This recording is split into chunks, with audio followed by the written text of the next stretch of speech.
We'll go ahead and get started now. Just want to welcome everybody to Learning Nonviolent Direct Action Skills with Lina, as you've been introduced. And thank you, Lina Blount, for being here. I'm Ben Price, Education Director for the Community Environmental Legal Defense Fund, or CELDF. And today we're hosting the first in what will be our series of training webinars. Today's topic is nonviolent direct action, and it's what we hope will be just the beginning of our exploration of strategic and effective ways to confront official injustice and oppression. Future training webinars will cover topics like Know Your Rights, presented by CELDF's legal team and others. Also, community organizing from CELDF's team of seasoned community organizers and also other experts in the field, as well as we'll do a deep dive into what it means to be living in a revolutionary moment and how we can make the most of an historic opportunity to correct institutionalized errors of the past and create the kind of society we choose for ourselves and those who come after us. So today I am really thrilled to be introducing you to Lina Blount, and she is a member of CELDF's Board of Partner Advisors, as well as an organizer and writer working on environmental justice campaigns in the Philadelphia area since 2011. Lina currently works as the Director of Strategy and Partnerships for the Earthquaker Action Team. That's a grassroots group including Quakers and people of diverse beliefs who use nonviolent direct action to work towards a just and sustainable economy by targeting corporate power. She previously worked as education coordinator at Pendle Hill, has worked with the Disvestment Student Network Long Haul Initiative, managed work in an anti-fracking program, and she ran 2 summer canvas offices for a statewide environmental advocacy group, and worked with author Mark Engler to promote his book, This is an Uprising: How Nonviolent Revolt is Shaping the 21st Century. Lina's view of people power is most shaped by her experience in the streets, in actions and meetings, and in multi-year campaigns with everyday people fighting to make a better world for themselves and their communities. So thank you, Lina, for sharing your knowledge with us today. And I'll turn it over to you. And Lina, I'll just ask everybody to welcome you and to please give Lina your sharp attention, and thanks for being here. Thank you so much, Ben. Really happy to be here with you all. Really grateful, as I said, as some folks were arriving, for the wisdom and experience that's in the room. I come out of an education and facilitation tradition that's really committed to people power and the wisdom of everyday people. So our conversation tonight, I'm going to be providing some stories and frameworks for how we think about strategic direct action campaigning, how they fit into a movement landscape, and how they can fundamentally challenge the systems of power that are holding up the status quo. But in order to get into those frameworks and into those ideas, we're going to be having lots of conversations with each other. So I'm not going to stand up here tonight and just lecture at you. We're going to have a chance to introduce ourselves to each other, share our own experiences that bring us to this fight, that bring us to these questions and these ideas. And we'll be kind of weaving our way together through how nonviolent direct action as a tool is available to challenge these systems, and how we can think strategically about that tool in our work for change.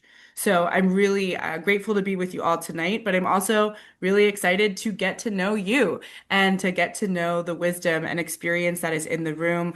Just want to say thank you to David, who started to get us started with some of that, sharing the work in Bend, incredible work that folks are getting up to. But I really want to celebrate that we all do come to this question from different angles. And I think within our mainstream culture in the United States, many of us are most familiar with power through the framework of power over, and we may have familiar experiences with power when it controls what we can and can't do, what rules we have to follow or not. I talked about, being in school, the teacher at the front of the room telling us the rules and things like that. Power over is a sort of mainstream conception of power within our culture, and is often, I think, what can come to mind for many of us when that word is invoked. But I really celebrate and want us tonight to really think about this expansive sense of power and that power over is the framework for a very specific reason and to serve a specific purpose. And so when we start to think more creatively about power, when we see the power in nature, when we see the power in a tactic that might not just be about the physical strength, but other types of things, we start to subvert a narrative that is actually incredibly important and potent in keeping things as they are. So, one of the core frameworks that is at the root of the strategy of nonviolent direct action is this consent model of power. I'm going to share my screen here briefly to share this graphic, but we're often taught this traditional view of power where it flows down from the top. Again, this is sort of the power over the CEO, the president, the person from the top is the person with all of the authority or all of the power, and you have to do what they say. You see this in very hierarchical organizations. You can see this in different companies and teams. This is a very traditional view of power that is baked into a lot of our culture, is baked into very patriarchal views of family, things like that. So this is sort of that traditional view of power. And nonviolent direct action as a strategy hinges on a different conception of power, which we call the consent theory of power. And it argues that fundamentally, the power structure of our society is actually unstable.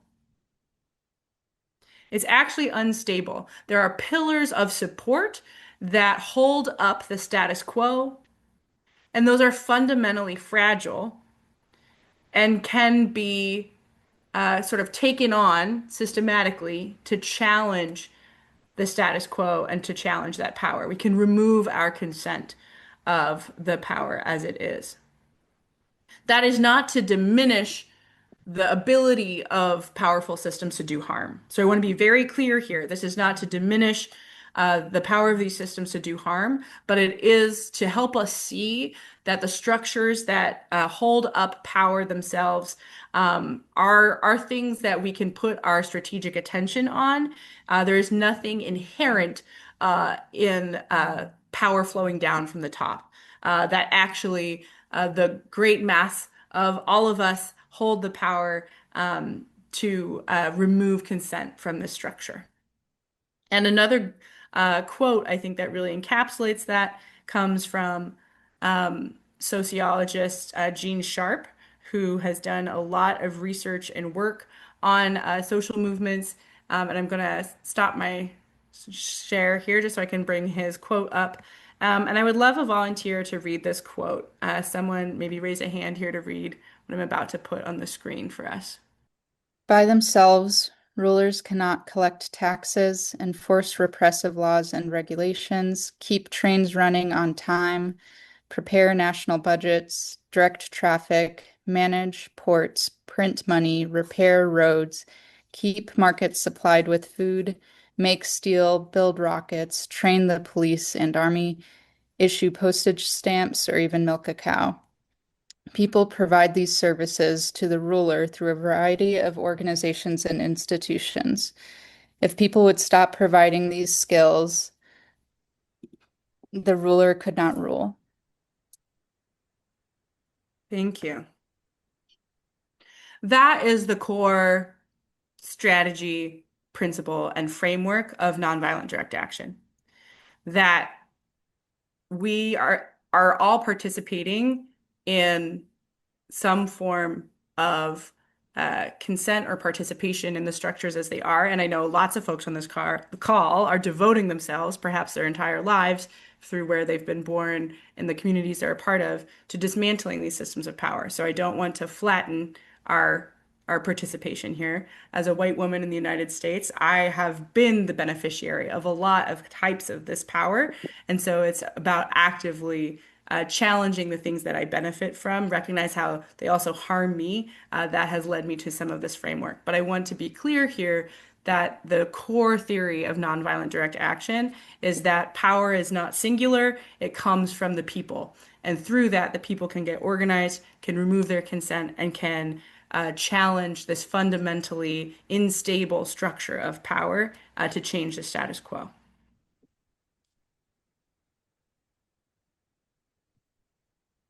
I love this quote, Billy, that you just put in the chat. In labor organizing, the words of IWW leader Big Bill Haywood, workers simply need to put their hands in their pockets and sit down.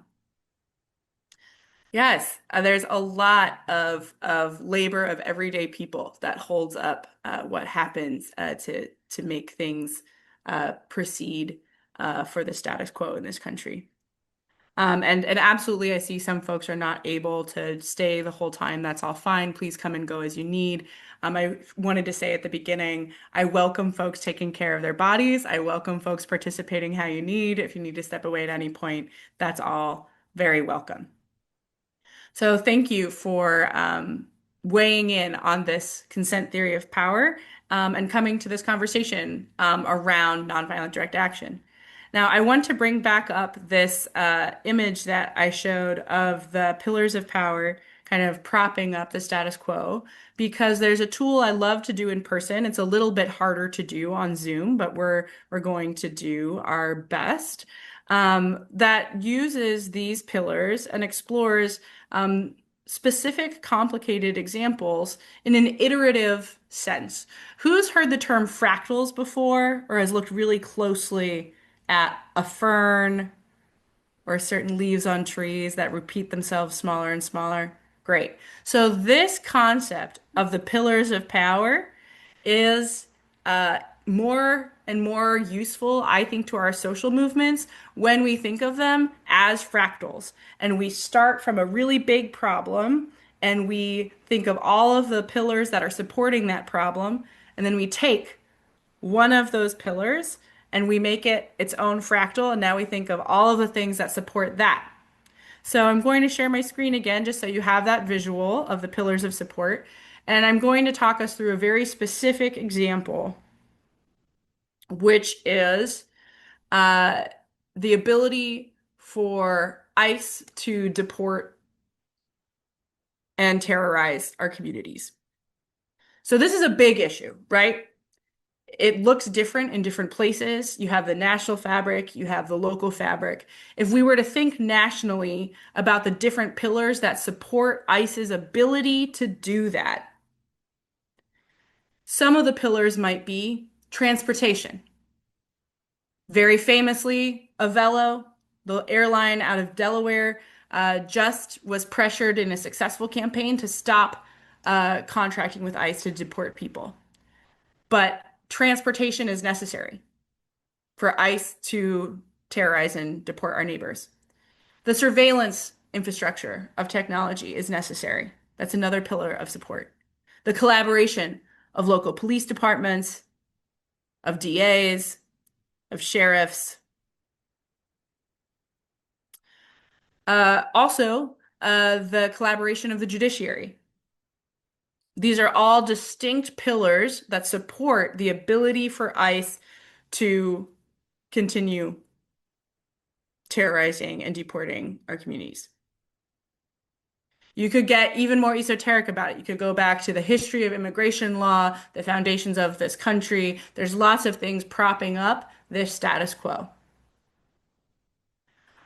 But let's again think about fractals. Let's think about how we can get deeper into this framework to start thinking about campaign strategy.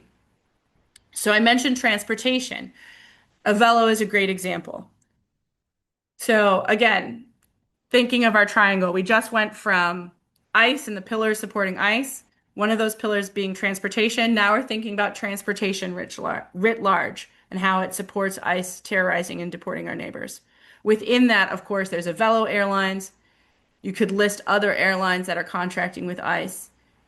You could list the bus and shuttle companies that are taking people from cities out to rural detention centers. You could probably put in there Geo Group, Core Civic, some of these companies that might have contracts with these transportation authorities, bringing folks out to detention centers. But do you see the possibility here to take a big, complicated issue, think about the systems that are supporting it, and then getting into our fractals, getting into those iterations? I really encourage folks to try it on. So that's what we're going to do for just 10 minutes. I want you to think about an issue that is really dear to your heart. We have folks here fighting issues, right? We heard from folks in Bend. We've heard from folks in Texas. Some of you are already in these fights.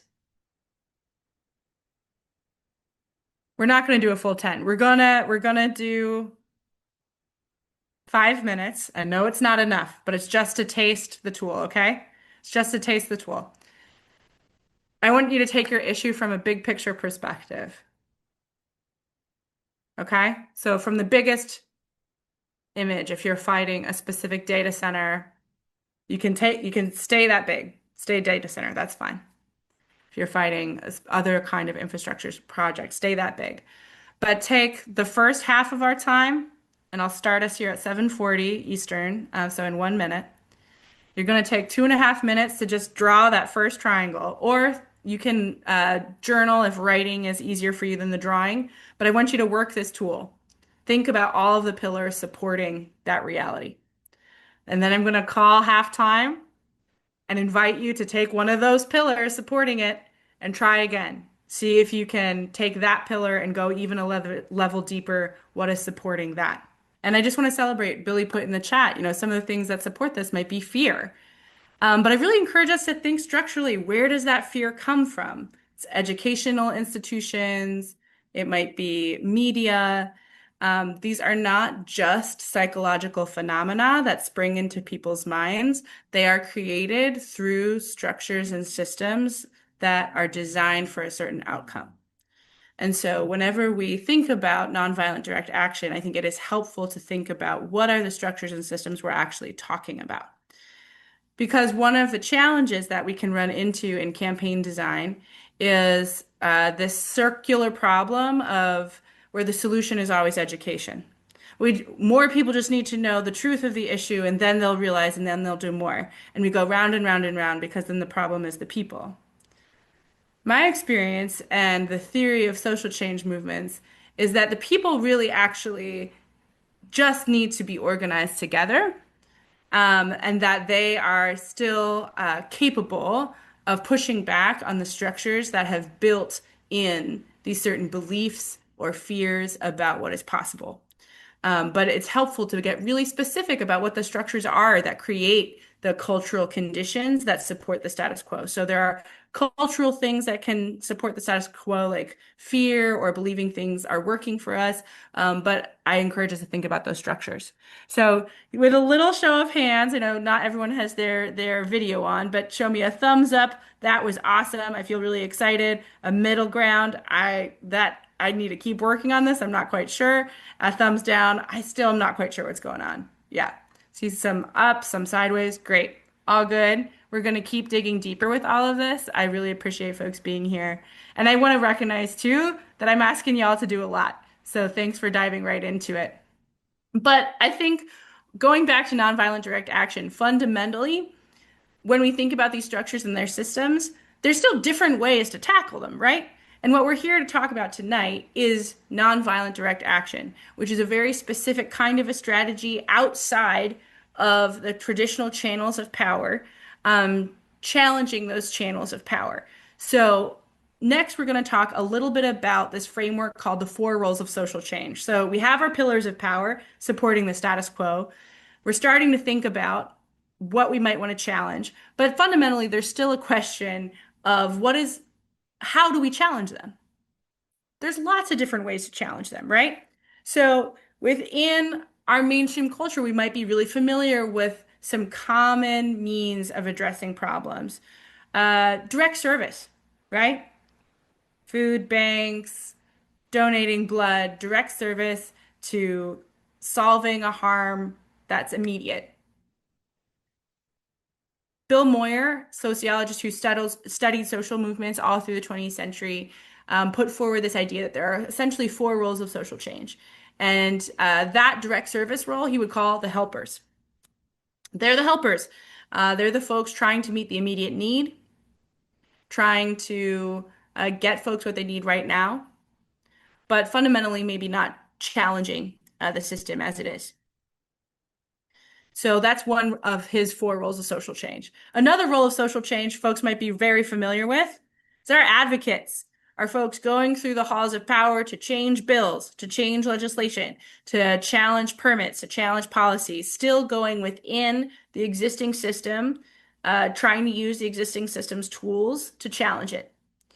That's the advocate role. That is a very concrete role that Bill identified. Another role is that of the organizers. We had folks talking about labor in the chat earlier. The organizers' core theory of change is more people, more power. This is why you get all those union cards to help yourself with a strike. Churches are often organizers. They want more people in the pews. The core theory of change of the organizer is more people, more power. Nonviolent direct action is in this rebel role, and the core role that nonviolent direct action plays is shifting what's seen as politically possible. So can work in dynamic relationship with the other roles, but it is not through the existing channels of power. It's not always about more people, more power, though often it can look that way.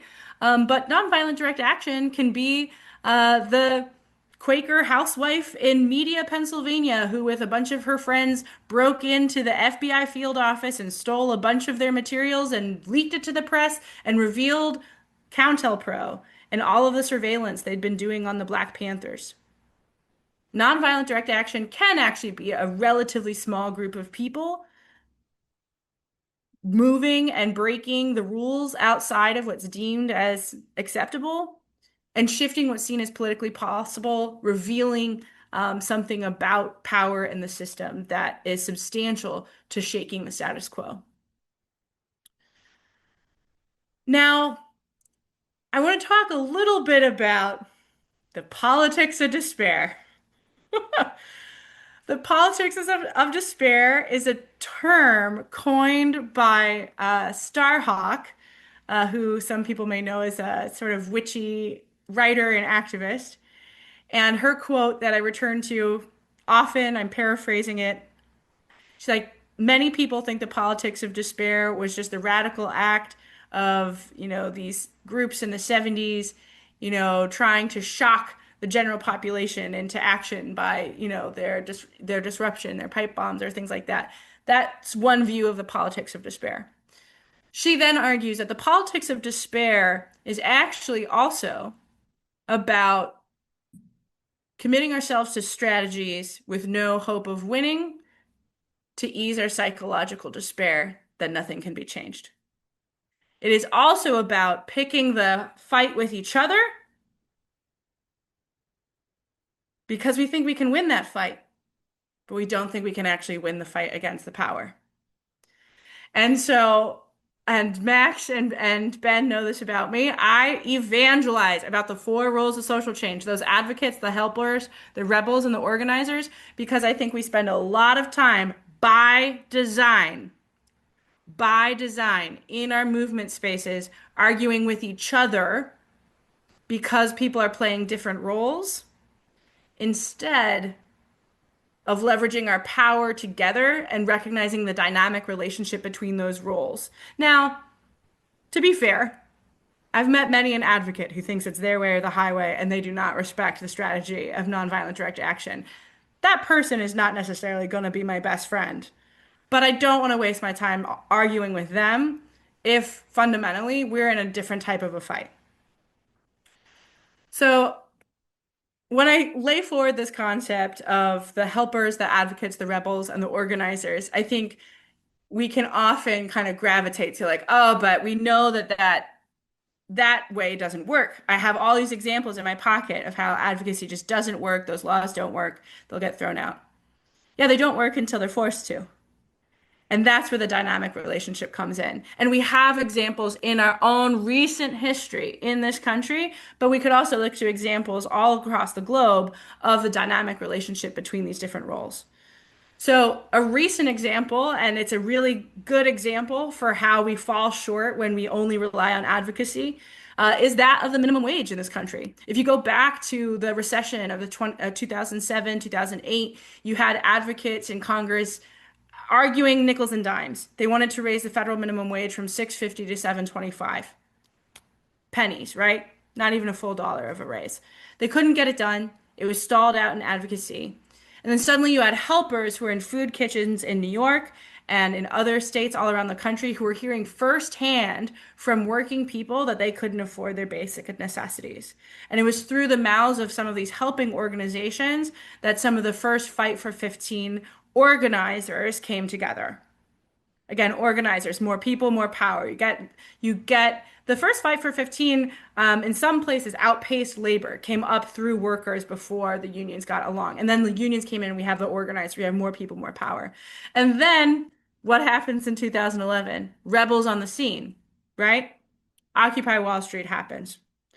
Suddenly, you're shifting a national conversation about the 99% and the 1%. And what is seen as politically possible is radically changing faster than it has at other times. Just a matter of years before, you had folks arguing and stuck over 75 cents, and suddenly we're talking $15 an hour, more than doubling.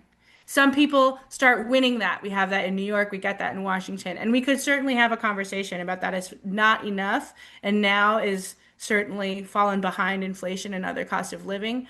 But that's a recent example in our own experience, in my own lifetime, of the rebels, the advocates, the helpers, and the organizers having this dynamic relationship that suddenly slingshot social change beyond what was deemed politically possible.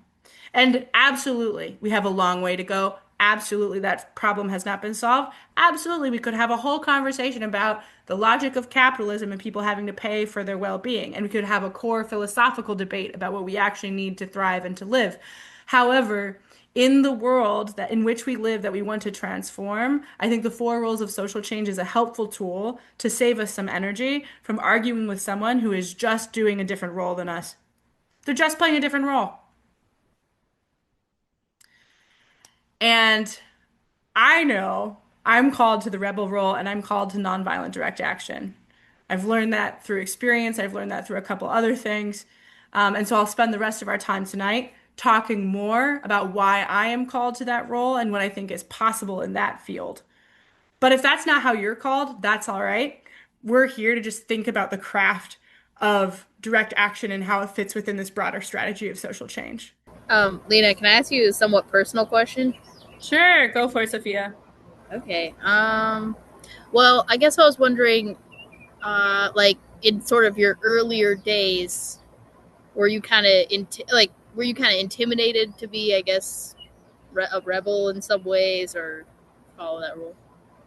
Yeah, I mean, I think in a lot of ways I wasn't trained to be. I was encouraged and trained to um, follow the rules in a variety of ways to, fight the system in ways that were deemed acceptable or appropriate. If you wanted to win change, become a lawyer, that type of a thing.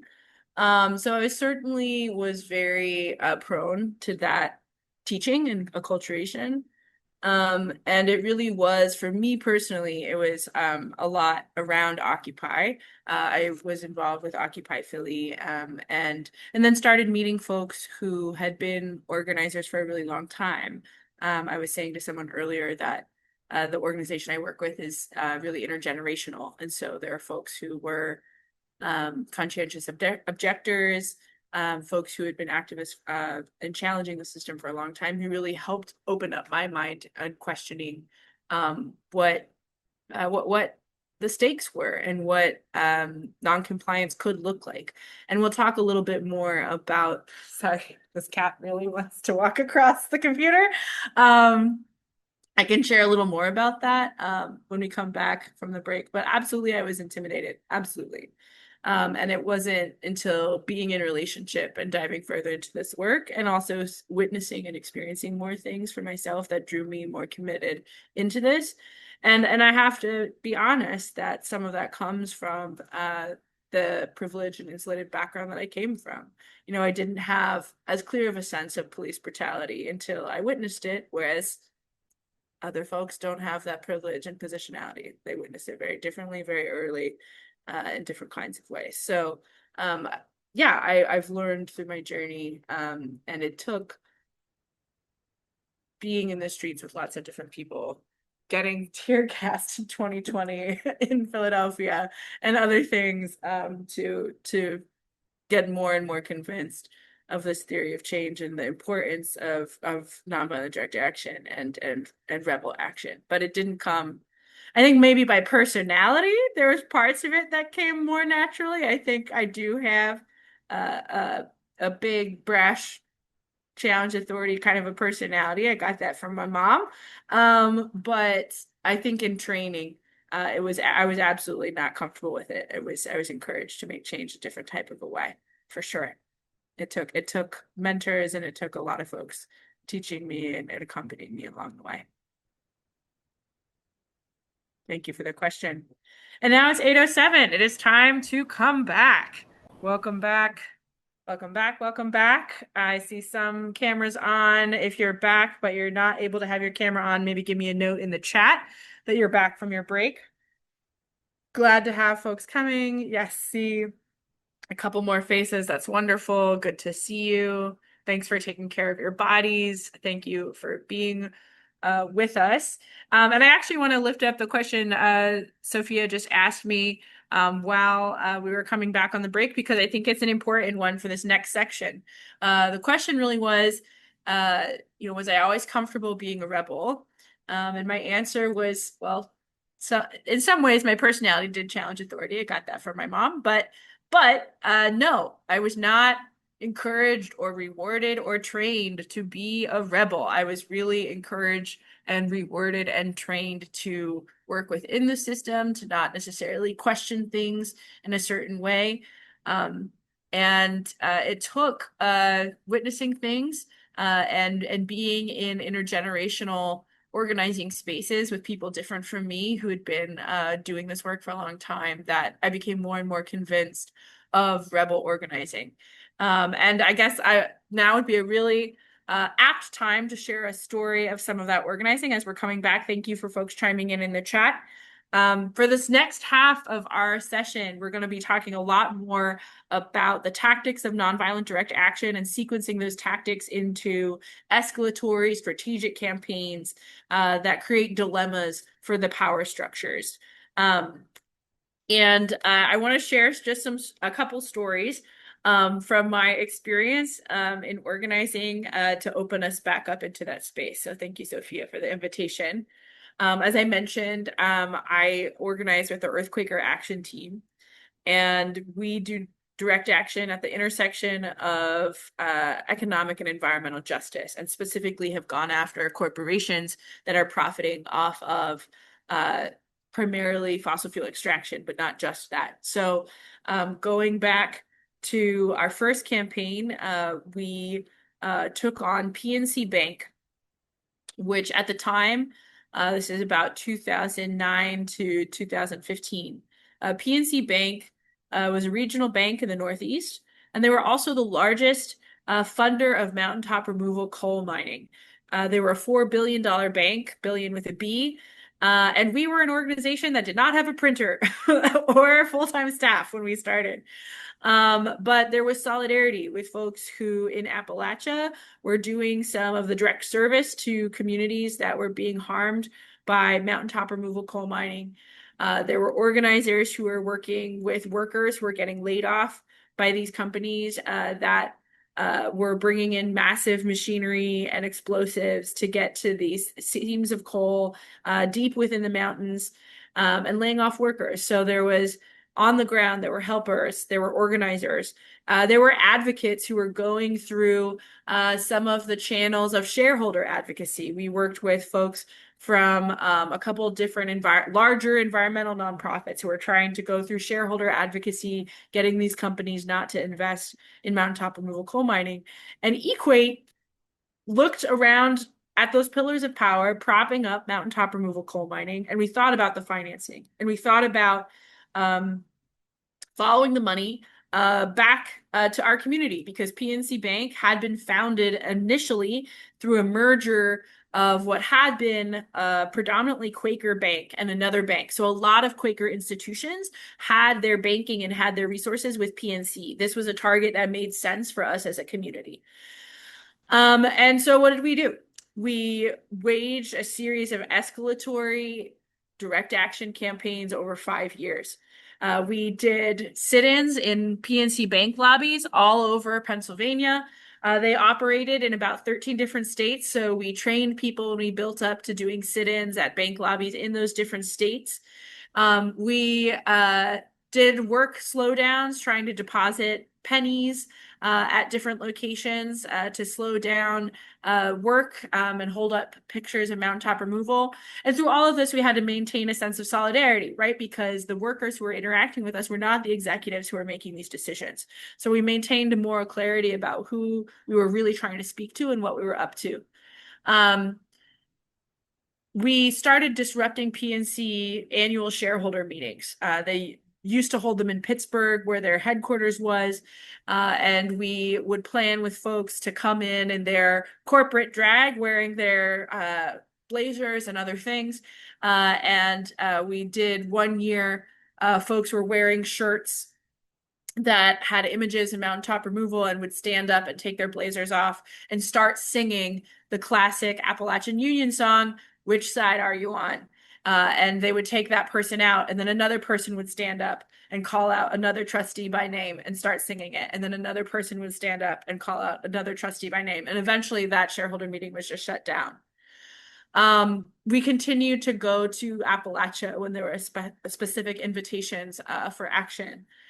There was a couple of different things we did over time, and eventually we kept showing up at these shareholder meetings, showing up at these bank branches. We did over 125 actions over 5 years, and we got news that PNC was going to move their annual shareholder meeting from Pittsburgh to Florida. And we had a sense, we'd shown up 2 years in a row. We'd shut down the meeting the year before. We really had a sense that they were trying to avoid this disruption and avoid being called out for their profiting off of mountaintop removal coal mining. But we had some friends in Florida, and we planned in advance, we trained, and we got folks to show up at the shareholder meeting in Florida, and it was shut down in 15 minutes by people just standing up and calling out the executives there. And then again, for Rosal social change, I mentioned we had the advocates, we had the helpers and the organizers. We were being that very clear rebel voice. But then we caught word from our advocates who had been in those halls of power. This is one of the best roles of advocates, is sharing of information. They know the conversations that are happening around those tables, right? And so cultivating those relationships, they can tip you off. And our advocates did tip us off that PNC was very quietly ending their investment in mountaintop removal coal mining. And we were able to claim victory and have watchdogs watch their investment moving forward to make sure that they didn't renege, they didn't go back on this pledge. So that's just one example of the type of escalatory campaigning over the years to try and take on a massive target and move it. And I also want to be really clear, a lot of these actions did not have a lot of people. I was a part of some bank branch sit-ins that had about 7 or 8 of us. And that can be really daunting when you're in a space where there's more of the general public just trying to go to the bank, where there are workers who are just trying to go about their day. But it was through those small actions that word continued to spread, that we were able to build the momentum needed to do the days of action where we pulled off sit-ins in 13 states, and to build the type of relationships and networks so that we could pull off disrupting the shareholder meeting in Florida. This is the 3rd time that she's tried to cross the computer, and she's going to do it again. I think it's a game now. Sorry for the disruption. But when we think about sequencing our tactics, it is helpful to think a little bit about this other framework that people call the spectrum of allies. Now, I'm going to show you a graphic that I don't like, and I'll explain why I don't like it in a moment, but it is a helpful graphic to introduce some of this topic. So just if you can bear with me a moment, my slideshow just disappeared. Okay, here we go. Great. So when you think about the sequencing of rebel tactics, it is helpful to think about the spectrum of allies. We know from our own experiences, right, that different messages work with different people. Anyone a parent here? Maybe give me a little wave if you're a parent, or if you're a caregiver, have worked with small children. A couple more folks. Yeah. So when a toddler is having a meltdown, we may try all kinds of things to reach that toddler. We all have an intuitive sense, right, of different messages reach different people. I think we all have that experience. But that's also true in our campaigning. And this is where this framework of spectrum of allies comes in. Who wants to guess what I don't like about this image? Raise your hand. What might I not like about this image, the spectrum of allies here? Is it that the arrows are all going one way, so it seems like one's better than the rest? No, that's a great guess. I appreciate that. And I can't see you, so if you have raised your hand, please do speak out just like that. That was great. One more guess. And it's okay if you don't.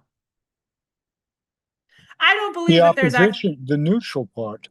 the neutral part. Yes. Yes. Yes.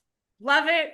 This is my issue with this graphic. When I was taught the spectrum of allies, I was taught that there's actually no neutral.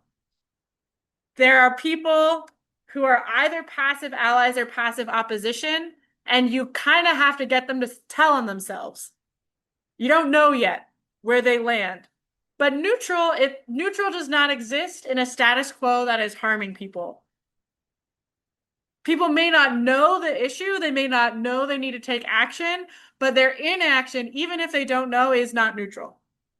That's how I was taught this tool. So that's my issue with the tool. I've been taught to believe there's not actually a neutral middle. There are only passive allies and passive opposition, and you need them to tell on themselves so you have a sense of the landscape. So the framework here is, just to bring it back up, is basically that you don't need to occupy your mind as a rebel. Again, I'm speaking very specifically about nonviolent direct action. We don't actually need to spend our efforts trying to convince the active opposition. That is not our strategy. Our strategy is to move as many people along the spectrum as possible and to move folks from active opposition to passive opposition and to move those passive allies into being active allies. That's our primary sort of power building goal. So I talked about you can take actions that don't take a lot of people. You know, we talked about those sit-ins in the bank lobbies. A lot of those actions were really about trying to find more active allies and moving more of those passive allies towards us. Because the folks who saw that action, who saw us doing a sit-in and were really inspired and wanted to do more, those were our passive allies becoming active allies. Awesome. We needed them. We needed them to see that so we could move them towards us and move them into action. But that sit-in in that bank lobby did not speak to our opponents. That's okay. The strategy of nonviolent direct action is not necessarily to appeal to your opponents. It is to move those passive allies towards being active allies and to make it less possible, make it too risky for those active opponents. Let's admit, passive opponents are better than active opponents sometimes. Sometimes. We got to be real about the landscape, right? We can't be delusional about what opposition is out there just if it's quiet. But when active harm is happening, it is good to disarm that harm and not let it proceed. So So when we think about sequencing of tactics, I think it's really helpful to remind ourselves rebel tactics can be small groups of people moving those passive allies to being active allies, but that different tactics take different things. This is where we can really learn from unions. I think it was, yeah, Billy, you're shouting out our labor movement in the chat. Thank you for that. We can learn so much from unions when it comes to thinking about sequencing of tactics. Because again, they're organizers, more people, more power. They are not going to call a strike if they don't think they can pull it off. And I actually think some of our rebels, some of our, the small and righteous few of us who like to do those sit-ins, we could learn a little bit from that, right? Who do we need to actually pull off this tactic? And unions used to have a really regimented way they would do it. They would do a power test of just wear your shirt. Just wear your union shirt to the shop floor. How many people can we get to wear shirts? How many people can we get to come to the meeting? How many people can we get to sign the union card? How many people will actually come to a strike? Ratcheting up the risk to build with those people over time. And that's a thing that I really want our rebels to learn from our organizers. Us righteous few, we can do the thing that inspires those passive allies to take action with us. That's awesome. That's our job. Like, our job is to lay out the vision on the hill, to shift what's seen as politically possible. Our job is to do the bold thing. But you can't call for a general strike unless you have the power for a general strike. And that's where I want our rebels to learn from our organizers. That's where I think sequencing our tactics in an escalatory way over time can help us actually build more powerful campaigns. So that's how I invite us to think of the spectrum of allies. But I've also been talking a little bit generally here about rebel tactics, and I gave some examples from my own stories, but I'd love to hear some examples from you all. What are some tactics that you think of as rebel? And Billy, I see your hand right there. Get us started. Economic power controls political power always. Mm-hmm. I'm, Right. So what? Mm-hmm. I'm a retired truck driver, and in 23 on May Day, we staged a demonstration in front of Department of Transportation's headquarters in DC. Mm-hmm. And we forced the three top officials from FMCSA to come out.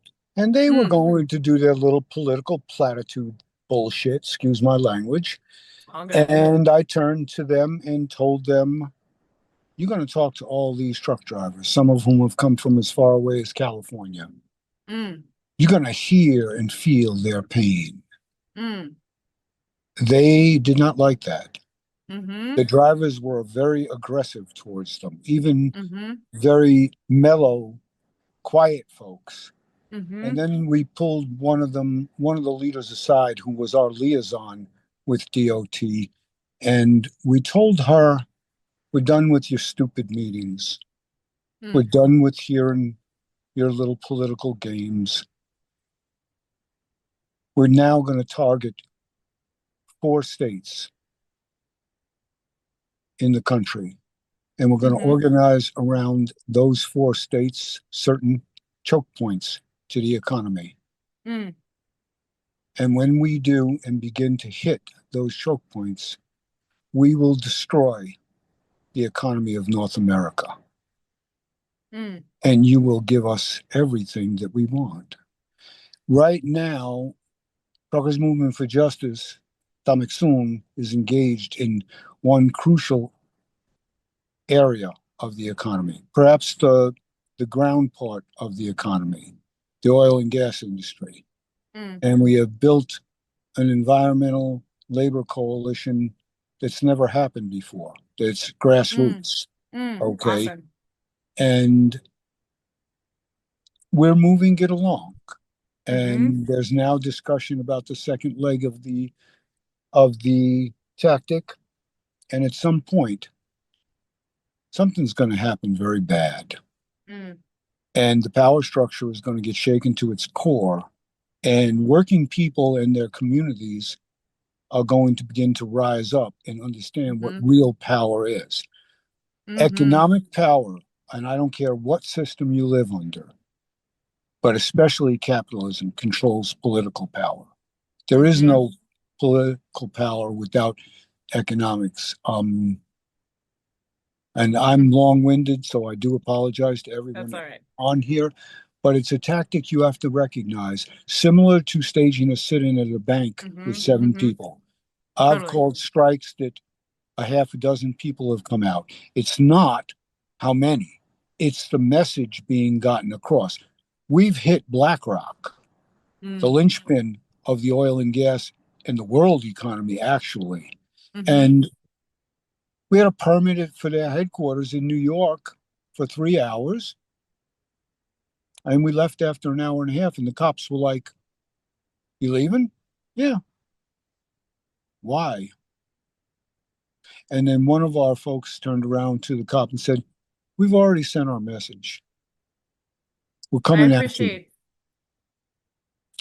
Peace and I really solidarity, appreciate these everybody. examples. Yeah. Just don't worry about numbers. Worry about heart and spirit, my relatives, because that's what's going to win. If you're going to rush into a fight, you're going to get thrown to the curb. You'll never make it through. You take your time, plan your struggles, plan your battles. Class war is never ends. Peace and solidarity. Thank you for putting up with my long-winded tirade. That's all right, Billy. Thank you for sharing all of your wisdom from your different fights. And I want to tease out some of the tactics there you specifically said too, because there's a couple things in there I love about some of the roles you were naming. You know, they wanted you to go through the meetings and the advocacy, the traditional channels. You brought people right there to the Capitol. Sort of a soft blockade or hard blockade, just having the truckers right there demanding people come to meet you. So that's a great example of what could be an advocate tactic going into the halls of power and meeting with the decision makers, but with that rebel edge, showing up with your power outside, asking folks to meet with you outside, maybe, you know, having that type of a blockade. And I want to encourage folks, start to think about, how is this a rebel tactic? If you're collecting petitions, for example, that could just be an advocate tactic through the halls of power, submitting your things. But you could also try and deliver those petitions to the decision maker's home. You could distribute copies of those petitions to their neighbors. There's other ways you can confront power more directly that aren't through the existing channels of advocacy that make it a more rebel tactic. So really, really encourage that. And what you were talking about, Billy, is a whole category of nonviolent direct action tactics that I would put in the category of economic noncompliance. We most think of those now, I think, in consumer boycotts, because that has been, I think, what feels most accessible to many people is, oh, don't shop at Target because they're rolling back their DEI initiatives.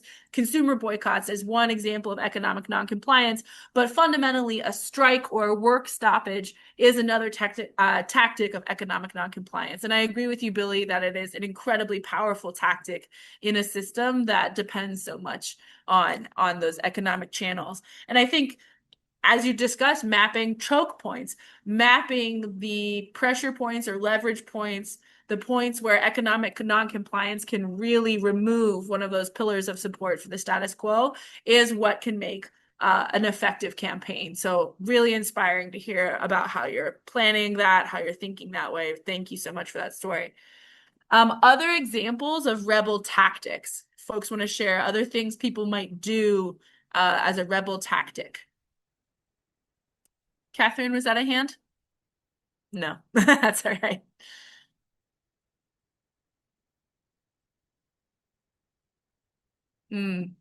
General assemblies during Occupy. Right, general assemblies out in the public forum could be very much a rebel tactic. I love it. I love the mapping you're doing, Billy. I'm going to share a resource that can help generate our creative thinking when it comes to rebel tactics. And this is a database.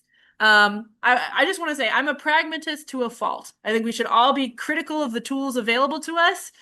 Keep in mind where the tools come from. That's always really important. But I find this tool, which does come from a higher education institution, somewhat helpful. This is a database of nonviolent direct action campaigns around the world, which includes the ability to browse by method. So if you want to find campaigns that have used strikes all around the globe, you can search for strikes. If you want to find campaigns that have used sit-ins all around the globe, you can search for sit-ins. If you want to find campaigns that have used different types of economic noncompliance, you can search for that.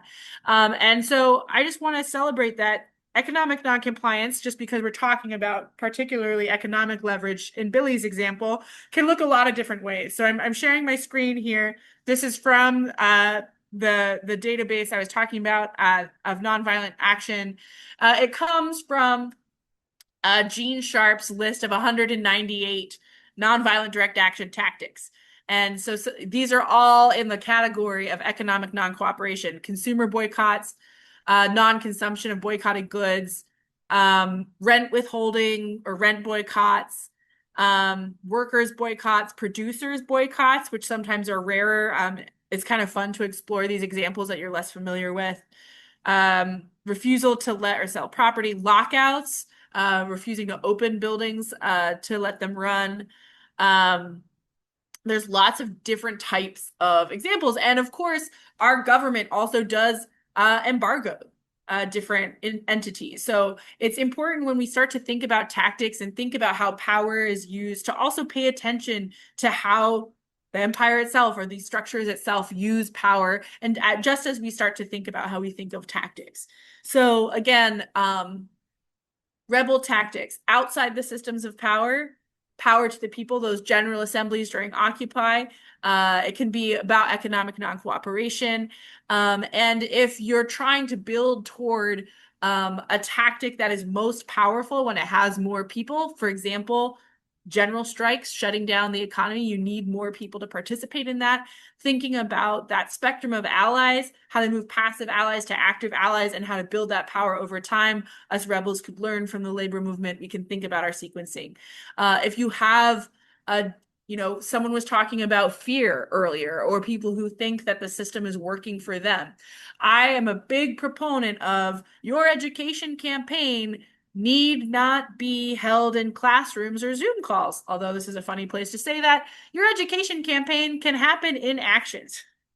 You can do flyering outside businesses that are doing harm, and that's where that education can happen. And that's a more rebel way, that's a more direct action way to embark in an education campaign and reach people where they're at. So when Equate was trying to determine our next action, instead of debating ourselves in circles, we did plenty of that. When we realized we'd hit our wall of what was feeling productive in our own debate, we took our debate out to the public square. And we just went out to a park in Philadelphia, and we had folks working on different campaigns at different corners, tallying how many people talked to them, how many people had heard of that issue before, how many people were excited about a campaign that might go after the electrical utility. And that's what shook us out of our deadlock, was getting out of our debate and into the streets, into the direct action, direct education, and getting feedback of where the people were at. Because that campaign, we were trying to figure out a direct action campaign for something, not just against something. And to do something for something, we had to figure out what the people of Philadelphia were for. Where could we join them? What could we do? And that's how we launched the Power Local Green Jobs campaign, which was fundamentally about racial justice and environmental justice, and saying that the very communities that have been most terrorized by the oil and gas industry, if we were going to do anything about renewables, needed to be able to own their own access to energy. That community-based energy, community-based solar needed to be on the table. For the communities that were most impacted, and local workers needed to be on the table, and that our electrical utility needed to fundamentally change how they bid projects in order to benefit the most harmed. And that campaign, which was waged for 5 years, hit its rebel end. We got stuck in advocacy. We got stuck in the Public Utility Commission, And so we passed it off to advocates who continued that fight forward. And they've made some massive wins, including the electrical utility withdrawing their request for a rate increase this last year due to widespread public outrage, which didn't exist in an organized way 10 years ago. But through the Power Local Green Jobs campaign, through talking to people about the rate of their electricity, who was actually profiting, we suddenly created a dynamic that made business as usual proceeding impossible. So this is what I want to celebrate and invite folks to think about when you think about sequencing tactics into an escalating campaign, building the power you need to actually remove the pillars that support the status quo. Now, I told Ben and Max that I didn't want to get too deep into action design in this session because action design is very specific to context. It's very specific to jurisdictional types of situations. I can speak with some authority on what I know about the Tredyffrin Township Police and the Westmoreland Township Police and the folks around Vanguard's corporate headquarters. Someone shouted out BlackRock earlier. I've been working on a campaign targeting Vanguard. I could say a lot about actions in the PPD, but I don't want to go too far in action design tonight because jurisdiction and context is really important. But I will tell some stories, and I do want to offer some considerations for how we can take and assess risks and be powerful together in the streets. But before I do that, I know I've just been going at you a lot. There's been a lot here. I just want to take a moment to see if there are any questions so far. I guess just a kind of a general question is if you're in a community where you're wanting to start something that you're not necessarily seeing and you don't have a lot of experience, do you have any ideas? You or anyone else, honestly. I'm like, I really don't know what me personally would do. Sure. I just don't see anything. I mean, I could do more investigation, but as far as I can tell, I haven't seen a lot of groups on Facebook or like Meetup or anything that have really resonated, and I don't really know what to do. That's so real, Sophia. Do you feel comfortable sharing where you're at? Yeah, I live in Savannah, Georgia. Thank you for sharing. A couple things come to mind, which is when you don't see the people necessarily organized on political issues, go to where the people are organized in general and see what matters to them. I work for a faith institution. Faith institutions are fascinating when it comes to political organizing. I don't know about the power dynamics where you're at. Sometimes they can be barriers, sometimes they can be leverage for change. Certainly in the evangelical landscape, I would say they're profiting off of the status quo, and quite dramatically so. But I would be happy to talk with you one-on-one about how I might go about power mapping an area like that. But one place to start is to just see if you can start mapping the 4 roles of social change. There's probably helper organizations where you are. There's probably food banks. There are probably institutions that are doing some of that direct service. There's probably some advocacy happening. And probably the helpers know, because when they hit their limits, when they don't know, when they run out of goods, who are the social workers they know? Who are the local politicians they know? So I'd be happy, and I'll put my email in the chat just for everybody, because I am super, super happy to be a resource. If folks want a thought partner to do some brainstorming or some thinking about how to map your area or where to begin, I would be happy to at least meet once to offer some questions or some frameworks. And it's super, super fair, Sophia. I want to celebrate that you're not alone in feeling uncertain of where to start, and a feeling that folks are really isolated and not talking to each other, and that there's very little going on. And I also want to celebrate that is by design, that we are deeply encouraged from being isolated and individualistic. We are deeply, deeply encouraged to not reach out and connect with each other and figure out what's happening and build a sense of agency in our own hometowns. So I just want to celebrate that you're certainly not alone in that, and it is by design. It is by design. But thank you for that question. Happy to chat more. Any other questions before we go into a little action design? And I see, Karen, your comment about building alternatives. I really love, and we can come back to this. I know CELDF talks a lot about building alternatives, but I love Occupy as an example of rebels demonstrating alternatives in real time. And I've also done a demonstration of alternatives in real time. So one of the times I talked about interrupting PNC Bank shareholder meeting, we held a people's shareholder meeting in the middle of one of them. Like that was how we disrupted it, was we demonstrated what it would actually look like if they were to listen to the people impacted by their investments.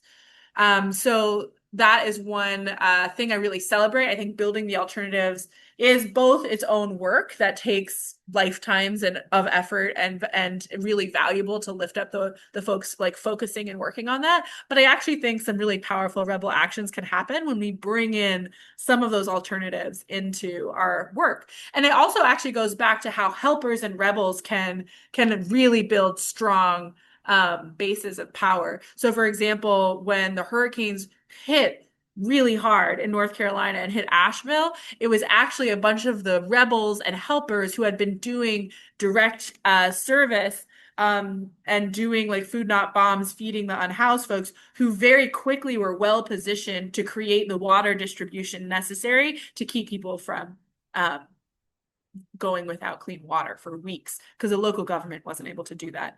But that was from helpers who had been organized for a long time and rebels who had been providing these services that the city wasn't providing to the unhoused population. So that's just another example of how alternatives can suddenly spring up out of need in these moments. And it's where rebels and building alternatives can really work well together. Awesome. Loving some of these examples. Cool. I'm gonna give us a fun, okay, which example do I want to give to really get us thinking about our bodies? So that's the other thing about nonviolent direct action is it's very embodied. It's very embodied. You are in the streets and things are happening around you. Okay, I know the story I want to tell. If you would like to close your eyes, you're welcome to, but no need. I'm just going to walk you through a scenario that I want to bring you deeply into, and then we'll discuss what you might do in this scenario.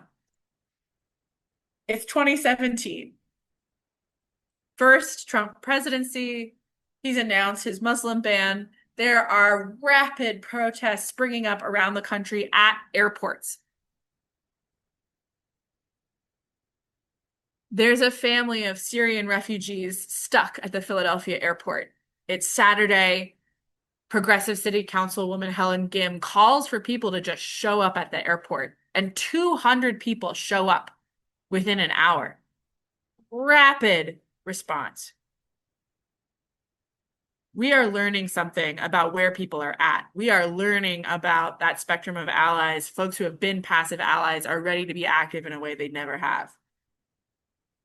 Organizers in the city say we have to do more than just this rapid response moment. We want to shut down the airport. We want to join with folks at JFK. We want to join with folks in Los Angeles. We want to join with folks who are taking a stand everywhere saying, this is not okay. We're shutting down airports because you are not letting refugees in. You're disrupting. So remember, this is Saturday. If the call goes out, 200 people happen. The call for a protest on Monday. Organizing channels, relationship channels are flying.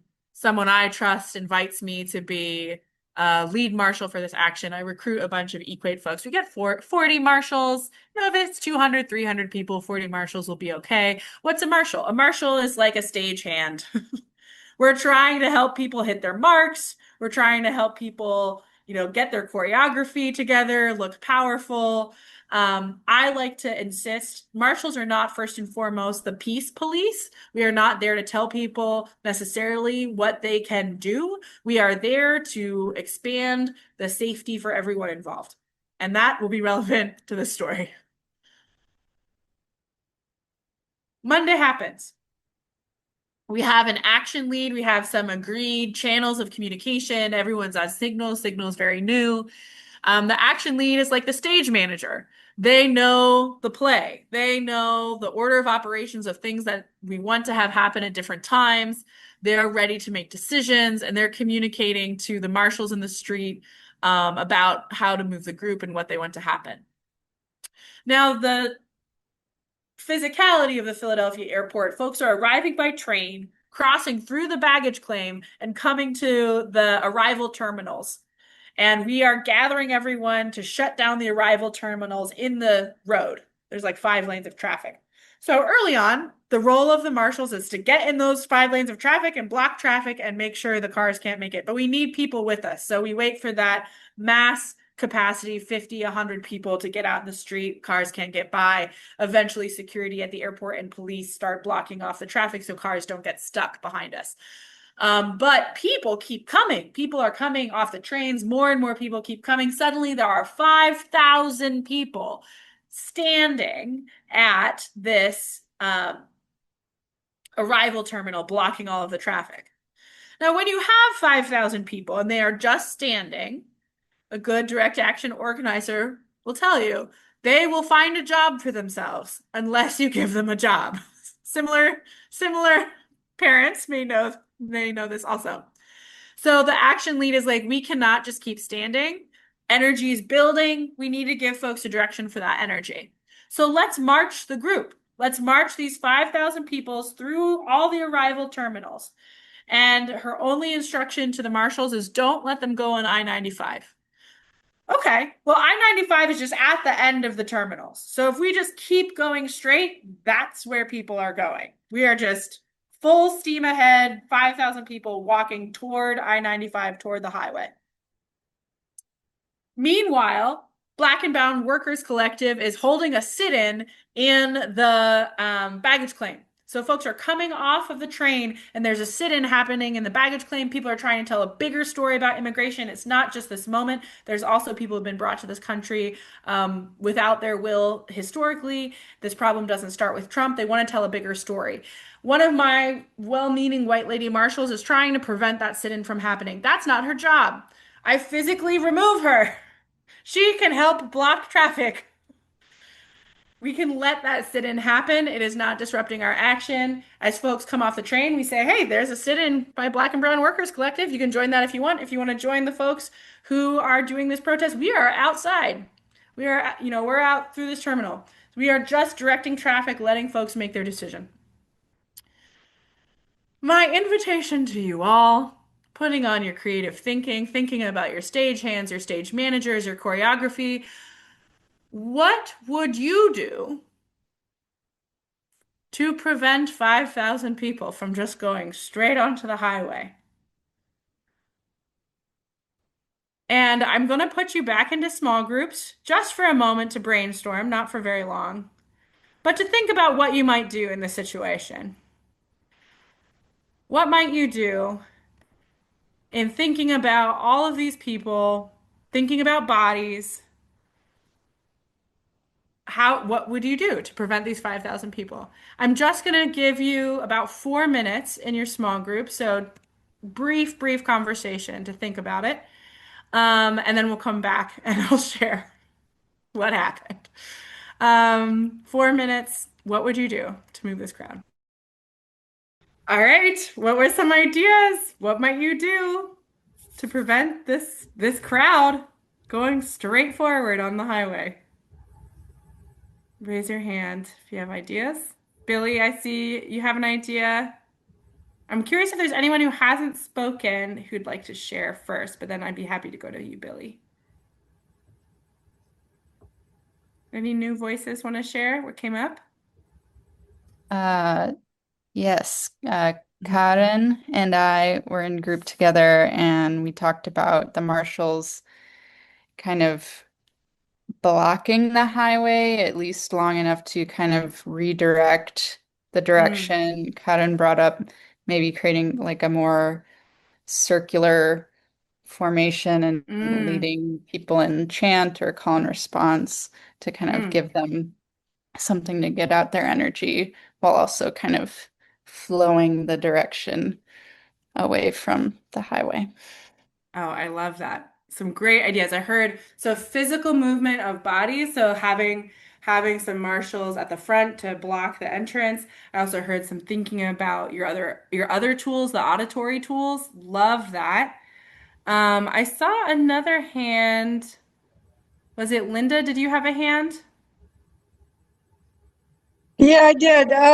We were thinking about having some meaningful reason to just sit down someplace in a strategic location before getting to that end of the airport, or do a Mm. die-in in some Mm. strategic location before getting to the end of the airport. And then also another possibility was to redirect the whole group to go to the other sit-in, to the initial sit-in that was. Mm. Mm. Mm-hmm.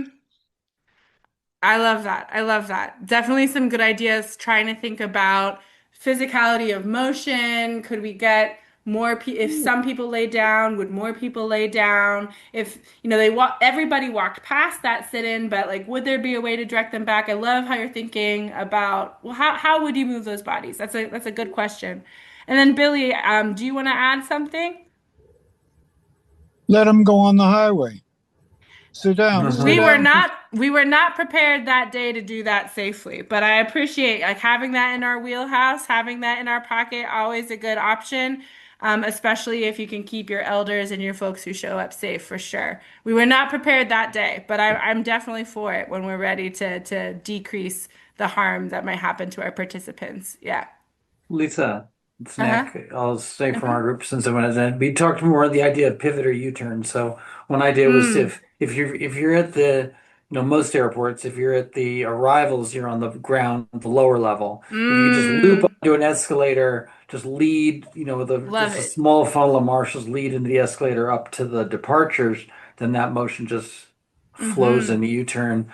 The other suggestion was simply just see if everybody could pull a 180, but Mm. a little harder auditorily. But I love that. I love that. A little harder auditorily. These are all great ideas. I really want to celebrate what great ideas these are because at the time, we did not have great ideas, nor did we have a great means to communicate. Remember, this is 40 people trying to steer 5,000. So we were greatly outnumbered. The best idea we came up with was get to the front. Get to the front and then figure out the next step. And so some of us ran to the front. And then when we were at the front, we're like, oh, there's a bunch of people with banners at the front. Let's get the banners to turn. People love to follow banners. So we got the banners to turn. So we had one idea that was just get to the front, get the banners to turn. Folks started following the banners, but we did not do all the problem solving of the what's the most powerful thing to do next. We just did the first thing, which was prevent the group from getting on the highway. And then that created a different decision tree where we had different options of decisions to make. But we had to make that first decision. Once we made that first decision, then there was a greater range of motion for other things we could do. We made a mistake.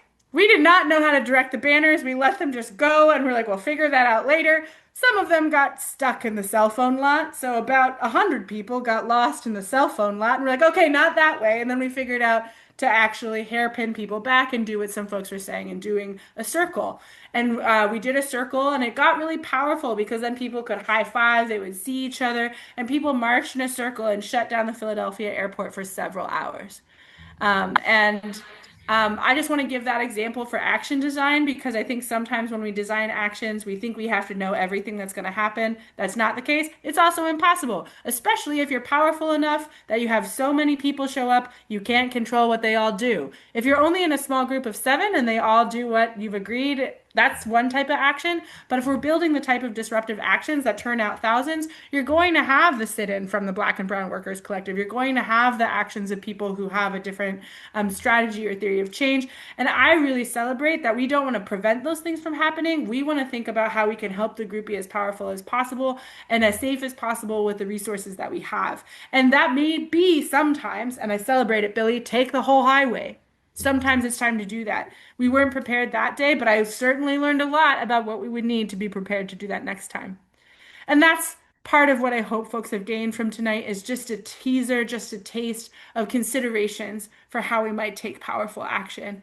We covered the consent model of power, the pillars of power, supporting the status quo, how we might use fractals to get into those pillars, thinking about what's propping up ICE is transportation, what's propping up transportation, it's specific vendors, it's specific contracts, how do we go after those things? We also explored the four rules of social change. Once you go after a pillar, how are you going after it? What is the role of the helpers, the organizers, the advocates? And then we focused on rebel action, thinking about the spectrum of allies, how we can move those passive allies to be active allies, how we can think about building our power, and then how we might sequence tactics over time to be more powerful with just a little bit of a taste of some action considerations, some action design, which itself could be week-long workshop of action design. I do these trainings. I teach this content in so many different formats. I thank you for joining me in this sort of blitz of 2 hours tonight. And we are at the end of our time. So in closing, if you have to leave because it's 9:01, please feel free. But if you have a moment to take a deep breath, I invite you to take a deep breath with me.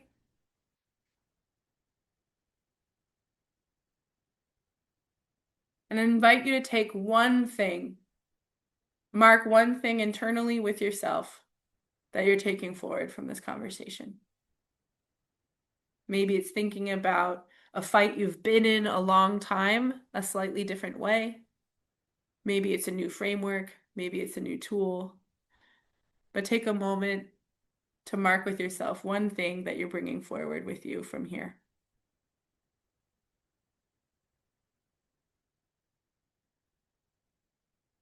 Thank you, Jane. That's right. We are not alone. Thank you for being in this tonight. Please reach out if you want to power map, if you want to brainstorm, if you want to talk more with me about your circumstance. I'm really humbled to be in a space with such incredible organizers. I know so many of you have so much experience in the fights that you're doing, and it's just a joy to get to share a small slice of what I've learned with you all and to learn from you. So thank you for being with me tonight, and I hope you have a great rest of your evening.